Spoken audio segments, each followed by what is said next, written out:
Yep. Okay. Yeah, I was just like exploring this last little area.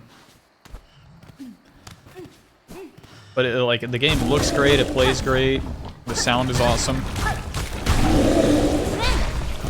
A lot of interesting upgrades and stuff. This character is a boss from the first game, right? Yeah, a repeat boss that you fight a few times. And then I think she helps you at the end of the first game. Okay, got that fragment.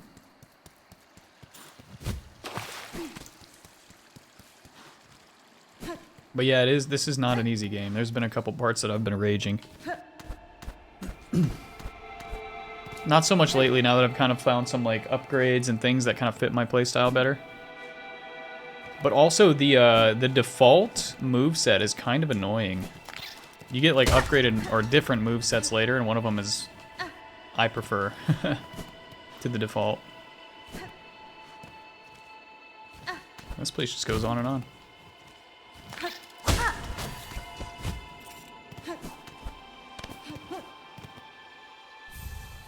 Rune harp? Oh, it's a relic, okay. I guess I can go see what that says before I call it.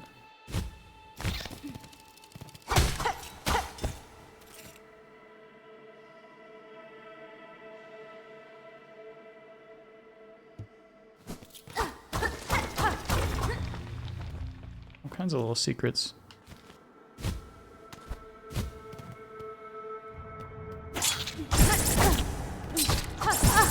Little bastard. Oh. Friend.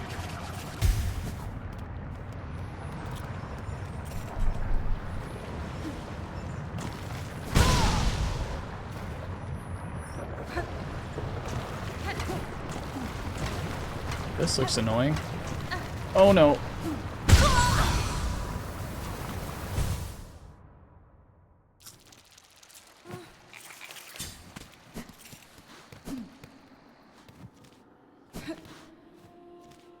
Yeah, but they were not playing around with the difficulty.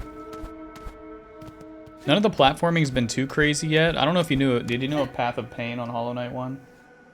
So that's like a excessively or extraordinarily difficult platforming section in that game. That's totally optional. Nothing's quite as ridiculous as Celeste though. You played that, right? Yeah. Celeste is like the real man's platformer, but Did you do the DLC for Celeste? no, I don't think I ever did. Dude, it's crazy, man. Yeah, I've heard. I think you said you gave up on the strawberries, right? Because some of them are just too ridiculous. I got a lot of them. I got a lot of the strawberries. Or, I mean, you mean Jesus. I got all the regular strawberries. Yeah, there's like special ones or something. Yeah, so the golden strawberries, you have to beat the level without dying. Okay, that's dumb. Yeah, I don't like challenges like that. So I actually got a lot of them, but then there were some of them where it's just like, dude, it's like it can't be done. Friend.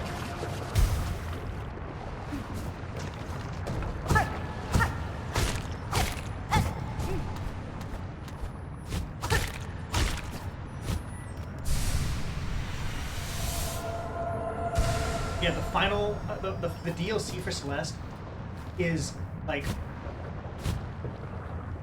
I think it's like, as soon as you don't die, it's like a 30 to 40 minute of like insane platforming. Jeez.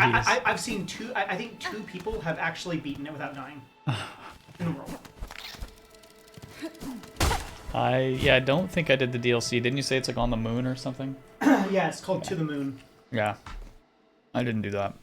I did the A, B, and C sides though. I think that was my like completion where I was satisfied. But that game was hard as hell. To the Moon's pretty sick. They use like speedrunner tech.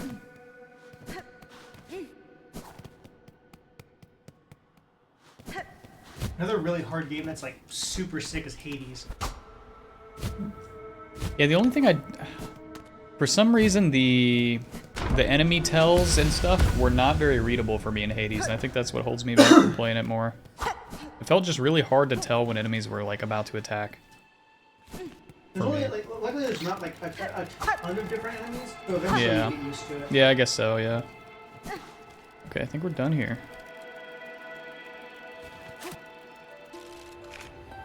Were you able to beat Hades?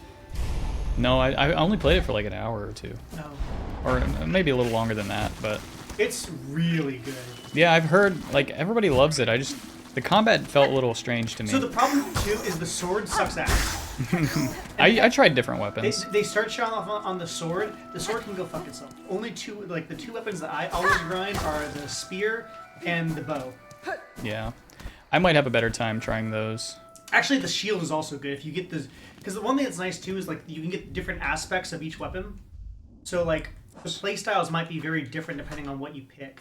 I gotcha. So, like, one that I really... So, like, for the spear, you can play just like, okay, I'm going to use the spear as a weapon, but there's another one that's like the Achilles spear, where you throw it, and then you dash to it, and then after you dash to it, your next 4 attacks are, like, 150%. Okay. But instead of just doing basic attacks, what I like to do is I use like a caster build where you use soul stones, and because those are just stronger attacks in general. And so you basically turn the spear build into a caster build. But you also have insane mobility because you're throwing the spear and then dashing to it. So it's really fun. The shield you can normally play as like a really defensive style, or like there's one where it's like you just hide and then retaliate, or you can play the style where you throw the shield out more. And I don't know, there's a lot of unique ways to play. The interesting thing about It's a good stopping point.